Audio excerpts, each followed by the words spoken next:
और बाकी मैं ये ज़रूर कहूँगा कि आप जो है अपना प्रैक्टिस करते रहें, आप खुद से भी पढ़ें, नोट्स भी पढ़ें, इससे भी पढ़ें, और आकर एक बार चैनल पर एक बार वीडियो को भी ज़रूर देख लें, जो भी नए वीडियो डलते हैं, समझ गए। पीछे का वीडियो नहीं देखे हैं तो ज़रूर जाकर देखिए। अब यहाँ पे पहला प्रश्न जो हमारा है, कहता है वह सूचर जो दो पेराइटल अस्थियों के मध्य में पाया जाता है। अब मैं आपको कल भी बताया था चाइल्ड हेल्थ में जब 50 क्वेश्चन किए थे, तो कल भी बताए थे कि यह शिशु का मान गए हेड है ऊपर का, समझ गए, ऊपर का। अब ऐसे जो है इसमें कुछ ज्वाइंट होते हैं, समझ गए, इसमें कुछ ऐसे ज्वाइंट होते हैं जिसमें फ्रंटली होता है, पोस्टेरियर, एंटेरियर, समझ गए। तो ये सब जो है चीज़ें होता है, उसी में हम आपको बताए थे कि जैसे ये बोन हो गया, ये वाला बोन है, ये भी बोन है, ये भी बोन है, तो ये सब जो है एक दूसरे से जो कनेक्ट है ये सेचुअर बनाता है, समझ गए। सेचुअर ज्वाइंट कपाल में, मतलब मस्तिष्क में जो हड्डी है उसमें जो ज्वाइंट होता है वही सेचुअर होता है, समझ गए। तो कहता है कि दो पेराइटल बोन, समझ गए ना, कि दो पेराइटल बोन के बीच में जो है कौन सा अस्थियों के मध्य में कौन सा सूचर पाया जाता है, तो सेजाइटल सूचर होता है, याद रखिएगा, बहुत ज़्यादा अच्छा प्रश्न है। दूसरा प्रश्न है यहाँ पे, कहता है गर्भ अवस्था के दौरान महिला को अत्यधिक उल्टी होती है तो उसे क्या कहते हैं। माय डियर, गर्भ अवस्था के दौरान आप लोग को पता है कि महिला जब प्रेगनेंसी में होती है तो उसको बहुत ज़्यादा उल्टी आता है, तो उस बहुत ज़्यादा अगर उल्टी होगा, अगर नॉर्मल उल्टी है तो ठीक है, लेकिन अगर बहुत ज़्यादा उल्टी है तो प्रॉब्लम होता है, क्योंकि उल्टी से शरीर से तरल पदार्थ निकलता है, तो ऐसे में प्रॉब्लम होता है। तो जब बहुत ज़्यादा अगर उल्टी होता है तो उसे हम लोग क्या कहते हैं, हाइपरमेसिस ग्रेविडेरम कहते हैं। हाइपर मतलब क्या होता है, ज़्यादा, और ग्रेविडेरम मतलब उल्टी होना, तो बहुत ज़्यादा उल्टी होना हाइपर ग्रेविडेरम कहलाता है। मॉर्निंग सिकनेस होता है जो आपके देखा जाता है, चक्कर आना, कमजोरी सा लगना सुबह सुबह उठते ही समय, तो यह प्रेगनेंसी में होता है। उसके बाद है पाइका, आप लोग को बता दिए, कल ही बताए थे पाइका के बारे में। आगे है यहाँ पे 3 नंबर का प्रश्न है, अच्छा प्रश्न है आपका। यहाँ पे कहता है कि मासिक धर्म के अस्थायी समापन को क्या कहा जाता है। मीन्स जो मेंस्ट्रुएशन जो साइकिल होता है इसके परमानेंट क्लोज हो जाना क्या कहलाता है। तो आपको पता होगा कि 45 से लेकर 50 वर्ष के उम्र में जो है एक सिचुएशन आता है जहाँ पे जो फीमेल होती है उसका यह गुण खत्म हो जाता है, और इसके ख़त्म होने के साथ में ही जो बच्चे जनन करने की क्षमता है वह भी समाप्त हो जाता है। क्योंकि जब यह साइकिल ही बंद हो जाएगा तो ऑटोमेटिक है जो जनन क्षमता है वो भी ख़त्म हो जाएगा। तो राइट आंसर मेनोपॉज होगा, समझ गए, मेनोपॉज राइट होता है। ओके, इस चीज़ को ध्यान में रखना है। चौथा प्रश्न है आपका आज का कि प्रेगनेंसी के दौरान कौन सा टीका प्रतिबंधित नहीं है। अब इनमें से कौन सा टीका है जो प्रतिबंधित नहीं है, समझ गए, मतलब दिया जाता है, समझ गए। तो देख लीजिए यहाँ पे कौन सा टीका है, मैं आपको अभी बताता हूँ, ठीक है ना। देख लीजिए यहाँ पे, तो आपको जानकारी के लिए बता दें कि प्रेगनेंसी के टाइम में इनमें से जो टीका होता है वह यही टीका लगता है, समझ गए, टिटनेस का ही। बाकी रूबेला भी नहीं लगता है, मम्प्स भी, और मम्प्स मीजल्स दोनों में से कोई नहीं लगता है, समझ गए। तो ये सब याद रखिएगा, ये लगता है टिटनेस का टीका, समझ गए। आगे चलते हैं। 5वां नंबर का प्रश्न है, वार्टन्स जेली दिखाई देता है। माय डियर, वार्टन्स जेली जो है कहाँ दिखाई देता है। तो वार्टन्स जेली प्लेसेंटा में, अम्बिलिकल कॉर्ड में, ओवरी में और वेजिना में कहाँ दिखाई देता है। तो याद रखिएगा, अम्बिलिकल कॉर्ड, वार्टन्स, देख लीजिए, वार्टन्स जेली, वार्टन्स जेली पूछेगा प्रश्न आपका कि अम्बिलिकल कॉर्ड में दिखने वाला एक जेली कौन सा है, तो यही वार्टन्स जेली है। प्रश्न किसी भी प्रकार से घुमा के पूछा जा सकता है, समझ गए। छठा प्रश्न है, निम्नलिखित में से कौन सी प्रक्रिया जो है प्रेगनेंसी के दौरान गर्भाशय को बढ़ाता है। मतलब एक ऐसा प्रोसेस जो प्रेगनेंसी के दौरान जो है यूट्रस को क्या करता हो, बढ़ा देता हो, तो वह होता है हाइपरट्रॉफी। हाइपरट्रॉफी का मतलब ही होता है कि किसी चीज़ का बढ़ जाना, आकार में वृद्धि हो जाना, तो यही हाइपरट्रॉफी होता है, समझ गए। उसके बाद है 7वां है, यहाँ पे देखिएगा, अच्छा प्रश्न है आपके लिए। माय डियर, कहता है कि स्तनपान समझ गए। लैक्टेशन के लिए जिम्मेदार हार्मोन कौन सा है? तो लैक्टेशन मतलब स्तनपान कब जो है कौन सा हार्मोन इसमें जिम्मेदार है? Luteinising hormone, LH, follicle stimulating hormone, prolactin hormone और प्रोजेस्टेरोन हार्मोन। तो जो स्तनपान कराने के लिए जो जिम्मेदार हार्मोन है वह हार्मोन आपके होते हैं प्रोलैक्टिन हार्मोन। समझ गए? कौन सा? Prolactin hormone. ओके। 8वां नंबर का प्रश्न है माय डियर, कहता है कि गैर गर्भवती के गर्भाशय का वजन कितना होता है? अब यहाँ पे क्वेश्चन थोड़ा सा आप लोग यहाँ पे अपना संभाल लीजिएगा, थोड़ा सा एलर्जी का प्रॉब्लम है अभी चल रहा है, ठीक है ना। कहता है गैर गर्भवती मतलब कोई ऐसे फीमेल है जिसमें गर्भवती प्रेगनेंसी नहीं है, तो उसका उस समय जो है उसका यूट्रस का वजन लगभग कितना होता है? तो यह एक सीधा समझिए कि एक सामान जो प्रेगनेंसी नहीं है उस समय यूट्रस का वजन बहुत कम होता है, आप देख लीजिए 60 से 80 ग्राम तक वजन होता है। समझ गए?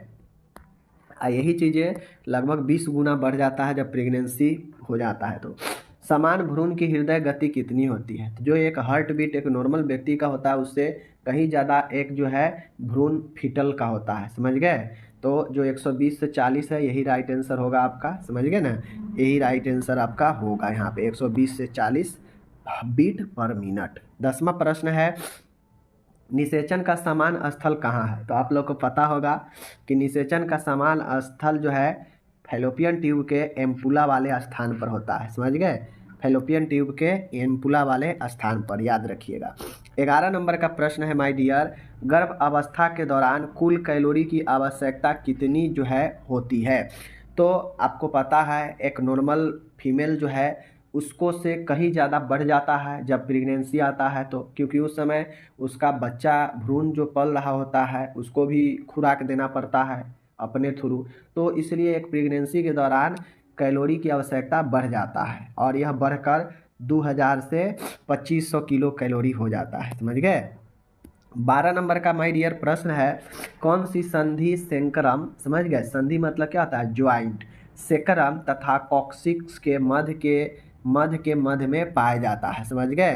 के मध्य में पाया जाता है। देखिए तो अब यहाँ पे आपको पता है कि कॉक्सिक्स और सेक्रम कहाँ जो है आपके होते हैं, तो आपको पता है कि जो पूँछ वाला जो स्पाइनल होता है तो उसके एक पूँछ वाला जो नीचे होता है ना, जो आपके नीचे की हिप में कुल्हा में जो है ज्वाइंट होता है, तो वही जो पूँछ समान होता है सेक्रम होता है। समझ गए?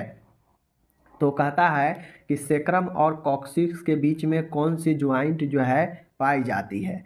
तो यहाँ पे हमको बताना है कौन सा है, चलिए बताते हैं हम लोग। सेक्रोकॉक्सियल, समझ गए? देख लीजिए यहाँ पे सेक्रोकॉक्सियल, समझ गए? सेक्रोकॉक्सियल याद रखिएगा, जो सेक्रम और कॉक्सिक दोनों के बीच में पाया जाता है। तिरछे कॉन्जुगेट की नाप डायमीटर ऑफ डायगोनल कंजुगेट कितनी होती है? मतलब एक तिरछे कंजुगेट की नाप यानी डायमीटर ऑफ डायगोनल कंजुगेट लगभग 13 सेंटीमीटर के आसपास में जो है इसका नाप डायमीटर होता है। ओके, कोई दिक्कत नहीं, आगे चलिए।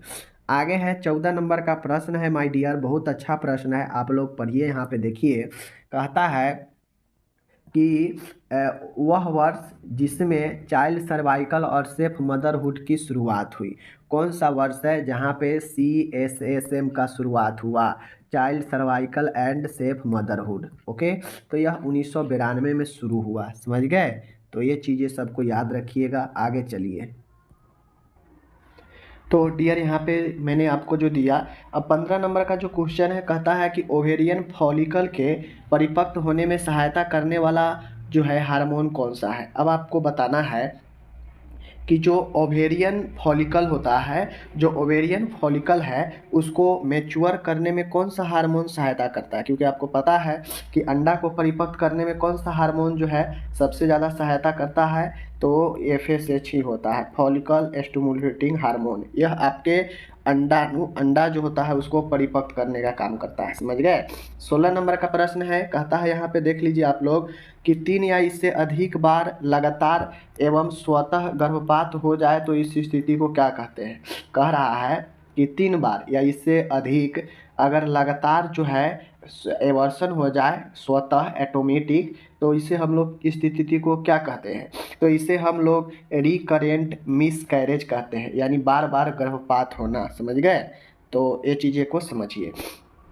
आगे है 17 नंबर का प्रश्न है कि गर्भ अवस्था के दौरान महिला को प्रतिदिन कितनों कैलोरी की आवश्यकता, अत्यधिक आवश्यकता, अतिरिक्त पूछ रहा, वहाँ पे टोटल पूछा था तो हम लोग 2000 से लेकर 2500 तक बताए थे। समझ गए? लेकिन यहाँ पे पूछ रहा है कि कितना अतिरिक्त, तो 500, 300, 800 या 200, तो 300 अतिरिक्त जो है आवश्यकता हो जाता है। समझ गए? तो इस चीज़ को प्रत्येक दिन 300 अतिरिक्त आवश्यकता पड़ता है। ओके, अब चलिए हम 18 नंबर का प्रश्न है, कहता है झिल्लियों के फटने के बाद नाभि नाल गर्भ प्रस्तुति अंग के आगे उपस्थित हो तो इसे कहते हैं। देखिए, अब होता यह है कि झिल्ली जब फटता है तभी बच्चा जो है यूट्रस से बाहर निकल पाता है। तो जब झिल्ली फटता है जैसे ही, तो यूट्रस का झिल्ली जैसे ही फटता है बच्चा बाहर आता है, तो उसमें जो नाभि नाल होता है, वह नाभि नाल जो प्रेजेंटेशन होता है, प्रस्तुति होता है गर्भ के, उसमें जो है अगर यह उपस्थित हो जाए तो उसे क्या कहते हैं? तो इसे हम लोग कोल्ड प्रेजेंटेशन कहते हैं, यानी प्रस्तुति भाग में अगर नाल आ जाए, कोल्ड आ जाए, तो उसे कोल्ड प्रेजेंटेशन कहते हैं। प्रेजेंटेशन मतलब होता है प्रस्तुति, मतलब दिखने वाला भाग। समझ गए? चलिए 19 नंबर का है, कहता है यहाँ पे कि, यहाँ पे देख लीजिए, यहाँ पे कह रहा है कि योनि के भित्ति के चारों तरफ सीधे रक्त की आपूर्ति बढ़ जाने के कारण योनि का जो रंग होता है वह गहरा बैंगनी।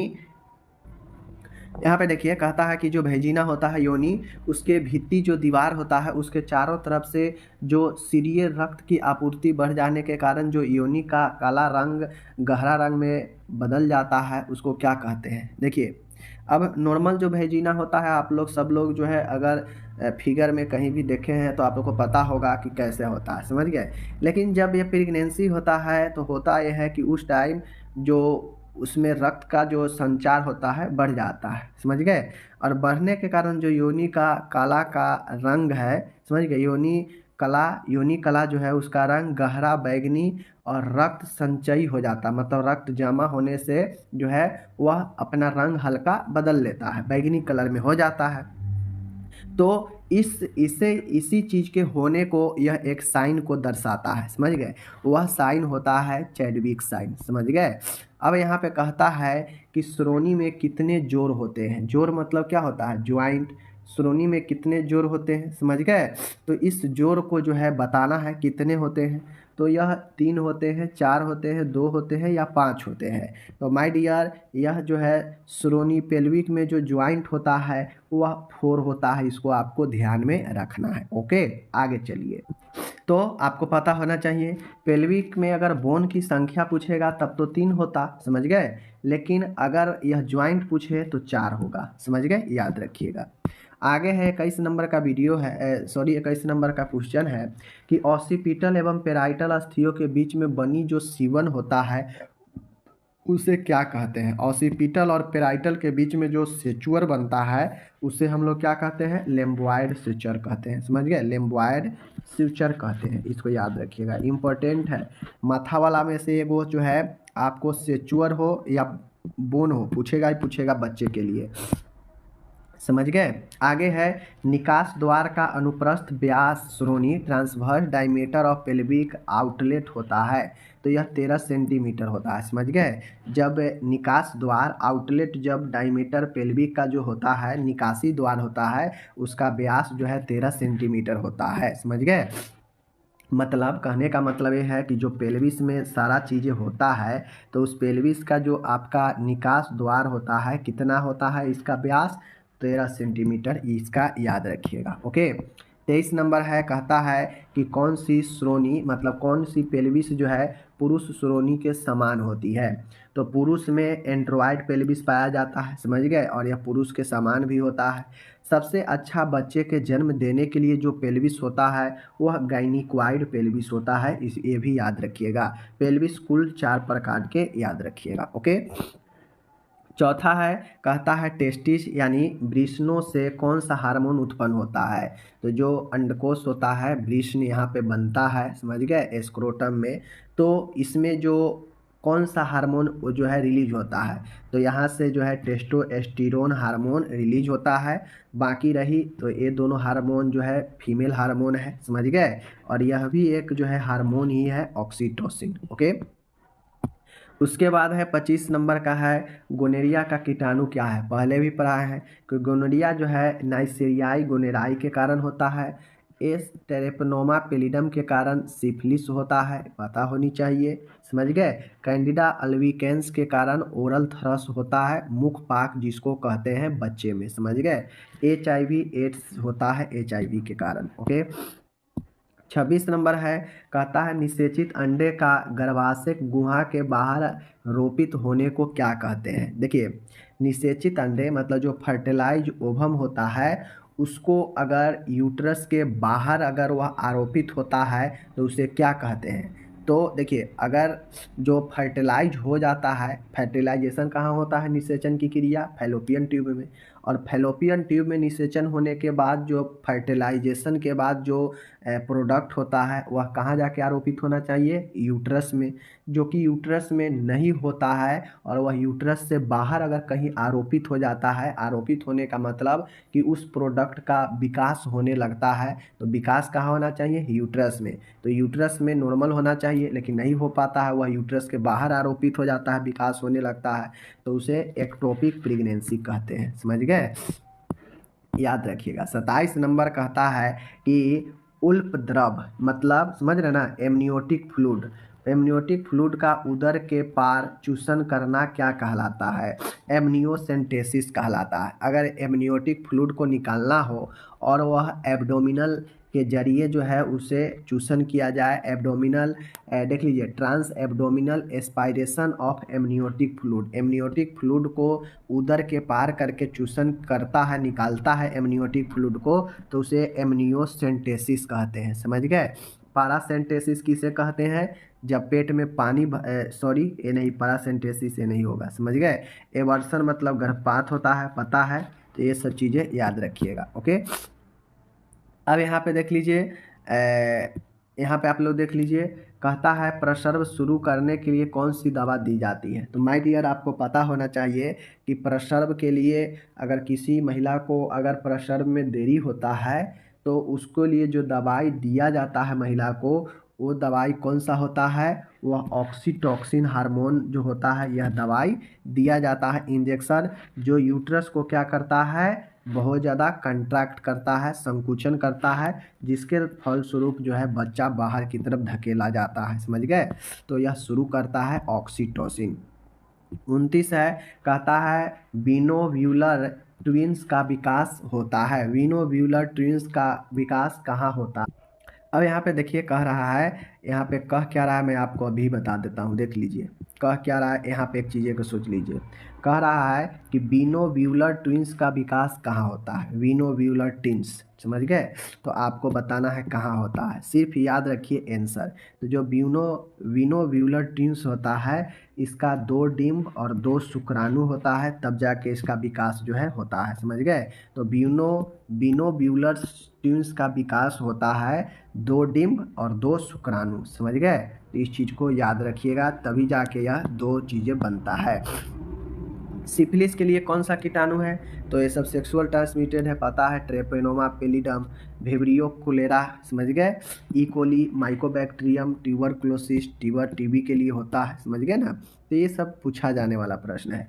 मासिक धर्म के साथ दर्द होना क्या कहलाता है, डिसमेनोरिया। डिस मतलब डिफ़िकल्ट, मतलब दर्दयुक्त या कठिनाई पूर्वक मासिक धर्म होना डिसमेनोरिया कहलाता है। मेनोपॉज मतलब रुक जाना, एमेनोरिया मतलब होता है बिल्कुल मासिक धर्म होना ही नहीं, समझ गए। तो इस चीज़ को ध्यान में रखिएगा। उसके बाद है 32 नंबर है कोरियोनिक गोनेडोट्रोपिन। यहाँ पे देखिए अच्छा प्रश्न है, कहता है कोरियोनिक गोनेडोट्रोपिन उत्पन्न होता है, कहाँ से उत्पन्न होता है, तो साइटोफ्लोब्लास्ट से उत्पन्न होता है, समझ गए। कोरियोनिक गोनेडोट्रोपिन जो है कहाँ से उत्पन्न होता है, साइटोट्रोफोब्लास्ट से उत्पन्न होता है। ओके, आगे चलिए। 33 नंबर का प्रश्न है, 8वें सप्ताह से आगे अत्यधिक रक्त संवहन के कारण समझ गए। योनि मार्ग के रेटलर फॉर्निक्स में बढ़ी हुई धड़कनें महसूस की जा सकती है, इसे हम लोग ओसिएंडर साइन कहते हैं। अब मैं आपको बता देता हूँ। जैसे ही 8 सप्ताह देखिएगा, समझ गए, योनि के लेटरल फॉर्निक्स देखिएगा, इसमें धड़कन महसूस वाला वर्ड आ जाएगा, सीधा आंख मूंद कर ओसिएंडर साइन पर मार दीजिएगा। ओसिएंडर साइन ये बताता है कि जैसे ही प्रेगनेंसी के 8वें सप्ताह आगे बढ़ता है, तो जैसे ही रक्त संवहन योनि मार्ग में होने लगता है तेजी के साथ, तो वहाँ पे एक फॉर्निक्स जो होता है उसमें धड़कन महसूस जो है होने लगता है, मतलब बीट उसमें उत्पन्न होने लगता है, और यह ओसिएंडर साइन को बताता है। ओके। 34 है, कहता है कि नाभि नाल में कितने आर्टरी और कितने भेन होते हैं, मतलब जो बच्चे और जो यूट्रस के साथ लगा हुआ जो नाभि नाल होता है, जो कोर्ड होता है, अम्बिलिकल कोर्ड, उसमें कितने भेन और कितने आर्टरी होते हैं, जिसके फलस्वरूप ब्लड का सर्कुलेशन शिशु में होता है। तो उसमें 2 आर्टरी होता है और 1 भेन होता है, समझ गए। इस चीज़ को याद रखिएगा, 2 आर्टरी और 1 भेन, समझ गए। तो इस चीज़ को ध्यान में रखना है। 35 नंबर का प्रश्न है, अच्छा प्रश्न है। गर्भ अवस्था में गहरे रंग की एक रेखा होती है जो कि नाभि से प्यूबस तक होती है। अब आपको प्यूबस पता होना चाहिए कि प्यूबस कहाँ होता है, प्यूबस मॉन्स, समझ गए। तो आपको पता होना चाहिए कि प्यूबस वाले एरिया पर ही जो है बाल उगता है फीमेल के, समझ गए ना। तो ऐसे जो कि भेजिना के ठीक ऊपर होता है फूला हुआ जो सतह होता है। तो मानिए नाभि यहाँ पे है, यहाँ पे नाभि है, समझ गए। नाभि से लेकर, समझ गए, नाभि से लेकर और मान गए यहाँ तक प्यूबस एरिया है, समझ गए। यहाँ पे बाल उगने वाला प्यूबस है और यह आपका भेजिना है, समझ गए। यहाँ पे बाल उगता प्यूबस एरिया है, समझ गए। तो इस नाभि से लेके प्यूबस एरिया तक इस बीच में जो रंग, गहरे रंग का एक लाइनिंग हो जाता है, डार्क सर्कल हो जाता है स्किन पर, इसको हम लोग एस्ट्राई ग्रेविडेरम कहते हैं, समझ गए। जो प्रेगनेंसी टाइम में हो जाता है, समझ गए, स्ट्रेचिंग हो जाता है। 36 नंबर है, गर्भाशय के लंबवत अक्ष के साथ, समझ गए, गर्भस्थ शिशु के लंबवत अक्ष का जो संबंध रहता है उसे क्या कहते हैं। अब देखिए यहाँ पे होता क्या है, मैं आपको बता देता हूँ, ठीक है, समझिएगा यहाँ पे क्या होता है। अब देखिए होता क्या है, मैं यहाँ पे बता देता हूँ। कहता है कि गर्भाशय है, यूट्रस है, समझ गए, फीमेल के यूट्रस है, समझ गए। अब उसमें कोई बच्चा पल रहा है। अब मान गए बच्चा पल रहा है, बच्चा ऐसे लंबत है यूट्रस में, समझ गए, ऐसे है। और यह बच्चा लंबत है, साथ में यह किसके लंबत है, यह यूट्रस के, देख लीजिए, गर्भाशय के लंबत अक्ष, मतलब एकदम लेटरल, समझ गए, लेटरल एक्सिस, समझ गए ना। चलिए अब यहाँ पे लेटरल या लॉन्ग जो है एक्सिस कहिए, लॉन्ग एक्सिस के साथ गर्भस्थ शिशु के लंबवत अक्ष जो संबंध रहता है, मतलब यूट्रस अगर लंबा हो जाएगा, अगर बच्चा अगर लंबाई में अगर लंबवत है तो यूट्रस भी लंबवत होगा। चूँकि जैसे शिशु अगर आकार इधर उधर करेगा तो यूट्रस भी बदलेगा। तो जब यह लंबवत होता है तो दोनों लंबवत होगा, तो वह सीधा जो है आपके पेट में रहता है, समझ गए। तो उस स्थिति को लाई हम कहते हैं, उसके संबंध को लाई कहते हैं, जब दोनों परस्पर एक सीध में हो, समझ गए। स्त्री में गर्भावस्था में करीब कितने किलोग्राम शारीरिक भार में वृद्धि होता है। जब एक फीमेल गर्भ के कंडीशन में होता है तो लगभग उसका जो है 10 से लेकर 12 केजी तक बढ़ते हैं। तो ऑप्शन में देखेंगे 10 से 12 के आसपास कौन सा है, तो 12.5 यहाँ पे दिया है, यही राइट आंसर होगा, समझ गए। तो स्त्री को बढ़ जाता है वजन 10 से 12 केजी एक्स्ट्रा प्रेगनेंसी टाइम में। 38 है, कहता है लोकिया रूबरा का रंग कैसा होता है। माय डियर, लोकिया जो रूबरा होता है इसका जो रंग होता है वह डार्क रेड में होता है, समझ गए, डार्क रेड में होता है। 39 नंबर का है, गर्भ अवस्था के कौन से समय पर गर्भाशय का फंडस जो है सिम्फिसिस प्यूबिस तक पहुंच जाता है। अब प्यूबस आप लोग को पता है कि वहां तक पहुंच जाता है, तो गर्भ अवस्था के कौन से समय होने पर गर्भाशय यूट्रस का जो फंडस वाला एरिया है वह सिम्फिसिस प्यूबिस तक पहुंच जाता है, लमर का, चूँकि बच्चा का उसमें जो है क्या होगा, विकास ज़्यादा होगा तो धीरे धीरे वह नीचे की तरफ दबाव देगा। तो नीचे चूँकि वैजिनल एरिया है और वैजिनल एरिया के ठीक ऊपर प्यूबस है, प्यूबिस एरिया है, तो वहाँ तक यूट्रस का फंडस भाग आ जाता है। तो वह कितने सप्ताह में हो जाता है, तो यह आपके 24वें सप्ताह में होता है। समझ गए, तो 24 सप्ताह समझ लीजिए कि कितना समय हो जाता है आपका। आगे है, बार बार सिजेरियन सेक्शन करने से क्या खतरा हो सकता है। अगर किसी को बार बार सिजेरियन चीरा लगा के बच्चे किया जाए तो उसमें क्या खतरा होता है, तो उसका खतरा यही होता है कि रैप्चर ऑफ यूट्रस, यूट्रस जो है उसका फट सकता है। तो यह जो है आपका एक कॉम्प्लिकेशन रहता है कि अगर कोई बार बार सिजेरियन करवाता है तो उसको प्रॉब्लम होता है यूट्रस फटने का। तो ऐसे में बार बार सिजेरियन करके होता भी नहीं है बच्चा, प्रॉब्लम होता है बहुत। समझ गए, तो बार बार जो है सिजेरियन सेक्शन से बच्चे निकालने का रोकना चाहिए, वरना यूट्रस रेप्चर कर सकता है, फट भी सकता है। तो इस प्रकार से मैंने आपको 40 प्रश्न आज कंप्लीट करा दिया। अब आपका काम है कि देखिए इतना कष्ट में मेरा नाक बंद नहीं हो रहा है, लेकिन फिर भी आपको मैं वीडियो कंप्लीट करा दिया 40 क्वेश्चन। समझ गए, तो इसके लिए अगर थोड़ा सा डिस्टर्ब हुआ हो तो सॉरी। बाकी मैं यही कहूँगा, आप लोग पढ़िए, जहाँ भी अगर क्वेश्चन नहीं समझ में आए वीडियो को रोकिए और वहाँ पर समझिए, अपना दिमाग लगाइए, ठीक है। और सबसे अच्छा तरीका जो मैं आपको अभी बता दे रहा हूँ, मैं बार बार कहता हूँ कि आपको अगर नॉलेज बहुत ज़्यादा विस्तृत करना है तो मैंने यहाँ पे 40 प्रश्न आपको बताया ना। अब इस 40 में से मान गए 10 ऐसे वर्ड आपको लगे होंगे जो आपको नहीं समझ में आए, तो उस 10 वर्ड को क्या करिए, बारी बारी से एक एक करके गूगल, आप महाराज है, समझ गए, गूगल महाराज है, गूगल महाराज पर जाइए, सर्च कीजिए। जैसे आपके सामने कोई नया वर्ड आ जाए, समझ गए ना, मिडवाइफ मैटरनल हेल्थ का कोई एक नया वर्ड आ जाए, अब नया वर्ड आ जाए आप जान नहीं रहे हैं तो क्या होगा, आपका टीचर सामने है नहीं, तो आप तुरंत गूगल पर जाइए, गूगल पर सर्च मारिए कि हाँ यह लाई होता क्या है, लाई होता क्या है। समझ गए, लाई होता क्या है, जैसे अभी ऊपर देखें लाई, समझ गए ना। रैप्चर ऑफ यूट्रस क्या होता है, अगर हम नहीं समझ रहे हैं कि यूट्रस कैसे फट जाता है तो जाइए आप गूगल पर सर्च मारिए रैप्चर ऑफ द यूट्रस, अपने आप जो है हिंदी में लिखिएगा तो हिंदी में सब आ जाएगा और समझ लीजिए। तो ऐसे ज्ञान बढ़ाया जाता है, खुद को सर्च कर कर के आप चीज़ें को अर्जित कर सकते हैं, और एग्ज़ाम के टाइम में तो ऐसे करने से और ज़्यादा बेनिफिट होगा। मैं हकीकत बता रहा हूँ, पर्सनल एक्सपीरियंस बता रहा हूँ।